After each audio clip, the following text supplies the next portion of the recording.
이 산도화 이연에 보면 산도화 도성이 송이 보는데 이 산도화는요, 산도화라는 개념은 신선이 활동하는 성기에서 피는 꽃이다. 우리 보통 그렇게 생각합니다. 그래서 우리나라 사람들은 산도화가 가공의 세계이지만도 이 작자가 가공의 보랏빛 석산이지만도 거기에는 그 돌산에서 산도화 아름다운 꽃이 우리가 성기에서 피는 꽃 아름다운 꽃이 보고서 이 시를 쓴 것 같습니다.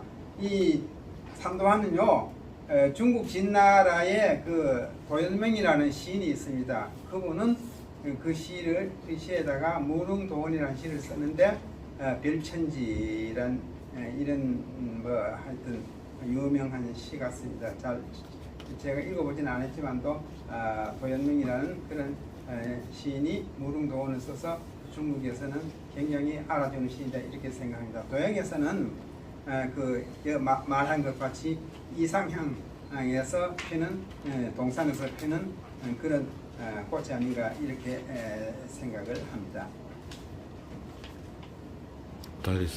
그렇고 아름다운 도양적인 이상향을 그린 겁니다. 이 시인이요. 이 시인이 산도화라는 것을 보면은 아주 평화롭고 아름다운 도양적인 이상향을 그렸다 이렇게 얘기를 합니다. 그래서 이 시의 성격은 회화적이다. 그림을 그린 듯한 그림을 보는 듯한 그런 시다. 그다음 관조적이다. 관조적은 뭐 되겠습니까?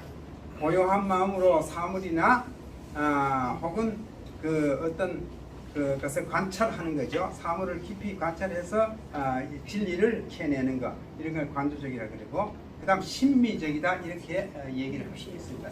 신미적은요, 아름다움을 살펴 찾으려는 그런 어떤 마음이죠. 신미적. 그러니까 이 시의 성격은 회화적이다, 관조적이다, 신미적이다 이렇게 정의를 낼 수 있습니다. 그래서 이 시의 특징을 보면요, 간결한 문체죠. 문체가 아주 간결합니다. 아주 짧고 아주 군더더기가 없다 이런 말입니다. 문체와 회화적, 시각적 감수성을 강조했다 이렇게 얘기를 했습니다. 시각적 감수성, 우리가 시를 쓰는데 아까는 그 비유법, 수사학을 우리가 조금 알고 있어야 은유법을 쓸 수 있고 직유법을 쓸 수 있고 이의법을 쓸 수 있다 얘기했는데, 감수성도 굉장히 중요합니다. 감수성은 어떤 외계의 자극을 받아서 우리가 어떤 사물에 대해서, 자연물에 대해서, 사람에 대해서 자극을 받습니다. 그러면 거기에 대해서는 감정이 솟구치는 거죠. 감각이나 감성 이런 게 있습니다. 그런 이게 5가지가 있다고 전번에 제가 말씀드린 것 같습니다. 시각, 청각, 후각, 촉각, 미각. 어떤 것을 보면 푸르다, 푸르다. 대나무 보면은 이거 지조 푸르다. 그 다음에 이거 만져보니까 이 책상은 딱딱하다 이런 촉각이죠. 그 다음에 뭐 바람 소리 들린다 이런 건 후각입니다. 이런 5가지의 감각을 우리가 감수성이라고 얘기하는데, 여기서 시각 플러스 청각, 청각 플러스 후각 2가지 이상의 감각을 합친 걸 공감각이라고 해요. 공감각. 그래서 감수성에는 그 5가지 하고 공감각 플러스 해서 6가지가 되겠습니다. 이런 것도 우리가 시를 쓸 때에 한번 생각을 해볼 그런 대목이 아닌가 이렇게 생각이 됩니다. 그 다음에 원근법을 인용했습니다. 보면요, 산, 움직이지 않죠. 정적이라 이런 겁니다. 정적 이미지라 이런 겁니다. 산도화, 이것도 정적 이미지죠. 정적이라 그럽니다. 봄눈노가 흐르는 옷 같은 물, 이거는 이렇게 흘러가죠. 흘러가지면 뭡니까? 이건 동적이라 그러죠. 동적. 사슴, 암사슴 발을 씻는다. 이것도 발을 씻을 때 움직이는 거죠. 이렇게 동적입니다.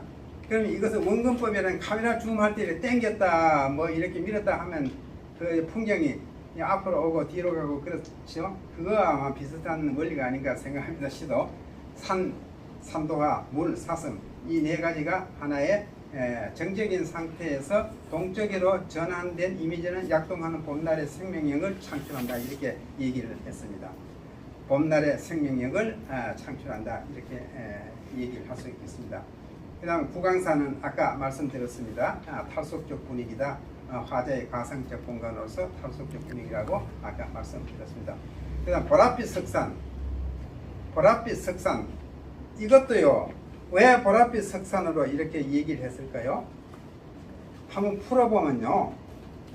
보랏빛 돌산으로 신비로운 시적 배경을 이렇게 보랏빛 돌산으로 깔았습니다. 배경을 보랏빛 석산으로 깔고 그 다음에 생명이 탄생이 어려운 척박하고 비참한 그 환경, 돌산은 비참한 환경이라고 이렇게 작자가 아마 생각하는 것 같습니다. 돌산으로 신비로운 시적 배경. 그 다음 생명이 탄생하기 어려운 척박하고 비참한 환경이다. 이 위에는 돌산에서는 생명이 태어나기 어려운 척박하고 비참한 환경이다. 이렇게 생각했습니다. 보라색은요, 우리가 빨간색은 보면은, 보라색은 빨강하고 파란하고 섞어 놓으면은 보라색이 나옵니까? 그렇게 나온다 그러더라고요. 빨간색은요, 정열, 기쁨, 그 다음에 뭐 위험, 이런 걸 우리가 상징하고, 파랑은 희망, 이상, 진리, 젊음, 이런 것을 우리가 파랑에서 그 상징을 생각할 수 있습니다. 그 보라는 뭘까? 보라는 우리가 귀인이고 그 다음에 우아하고 고풍스럽다 이렇게 해서 아마 이 시에서 돌산은 이렇게 보랏빛으로 이렇게 채색을 하지 않을까 이렇게 생각합니다. 이 보랏빛에 대해서 잠깐 말씀드리면요, 그 천주교에 그 가면은 교황이나 혹은 추기경, 대주교 이런 분들이 쭉 앉아 있으면서 그 옷을 입죠. 그걸 뭐 제의라 그럽니까? 뭐라 그러죠? 그 옷을 입습니다. 미사를 할 때. 그 흰색, 빨간색, 보라색, 초록색 이렇게 네 가지 색이 있다 그러더라고요. 그 색은 바로 보라색은 왜 보라색을 택했을까요? 제가 인터넷에 좀 찾아보니까 잘 안 나오더라고요. 그래서 그 신부님, 어떤 신부님한테 제가 물어봤습니다. 물어보니까 이렇게 대답을 하더라고요. 보라색이 입는 이유는 그리스도가 그 예수가 십자가에 매 달렸을 때 태형을 당하고 여러 가지 어려움 고초를 당할 때 그 빛이 말이죠. 핏빛이나 혹은 죽음의 빛이라는 게 그게 시커멓게 이렇게 떠오릅니다. 그걸 보라색이라고 표현하더라고요. 그래서 그 예수를 상징하기 위해서 보라색 들어가는 그런 지혜를 입는다, 그런 얘기를 들었습니다. 그 얘기를 들으니까 아마 그럴듯합니다.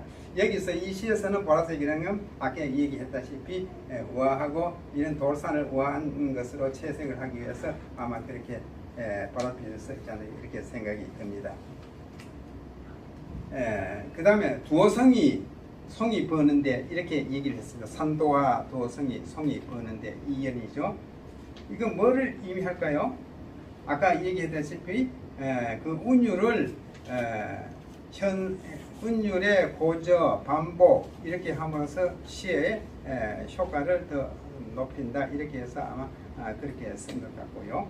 봄눈 녹아 흐르는 옷 같은 물이라 얘기했습니다. 이것은 희망의 계절, 봄을 맞이하여 봄눈이 녹아 흐르는 깨끗한 물은 새 생명의 탄생을 예고한다. 이렇게 해서 봄눈 녹아 흐르는 옷 같은 물이라고 아마 이렇게 표현을 한 것 같습니다. 사슴은 암사슴 발을 씻는다. 사슴은 암사슴. 이것도 반복적으로 얘기했습니다. 시의 효과를 높이기 위해서 발을 씻는다. 아까 이법이라고 말씀을 드렸습니다. 순결하고 고귀한 품성을 지닌 암사슴은 더욱 깨끗하고 정갈해지기 위해 몸을 씻는 그런 공간입니다. 바로 발을 씻는다. 이렇게 해서 이렇게 구절을 한번 풀어봤습니다.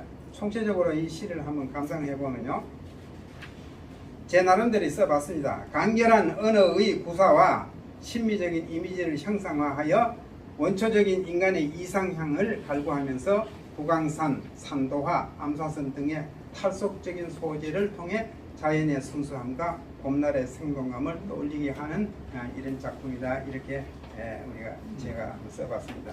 그러니까 이 박목월 선생님의 시는요, 시인의 시는 아주 간결하고 특징이 있습니다. 아까 말씀드린 것 같이 김춘수나 서정규, 김수영 이런 분들도 다 특징이 있다시피 박목월 시인도 우리 시단에서 이렇게 간결하고 신비적이고 회화적인 시의 특징을 많이 발표를 했습니다.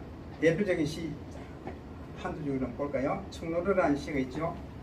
먼산 청운사 낡은 기와집 사는 자하전 봄은 녹음에 이런 청로로도 마찬가지로 이런 산도와 같은 은유를 가지고 있는 시입니다.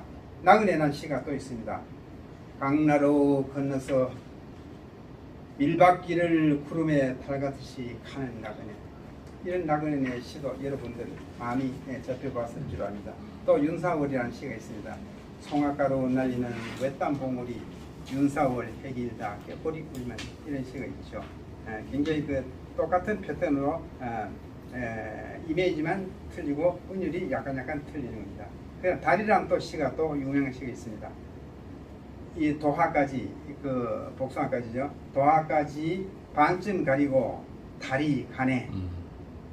경주군 내동면 혹은 외동면 인사 한번 하고 돌국사 틀을 잡은 그 언저리로 도하까지 반쯤 가리고 달이 가네. 달이 흘러가는 모양을 형상화한 거죠. 참 절절합니다. 이런 시들이 바로 대표적인 시라고 우리가 읽고 있습니다. 어쨌든 이 박목월 시인의 시를 우리 시단에서는 앞으로도 계속 우리 많은 국민들, 우리 독자들이 애송을 하지 않을까 이렇게 생각을 합니다. 두섭시 말씀드렸습니다. 고맙습니다.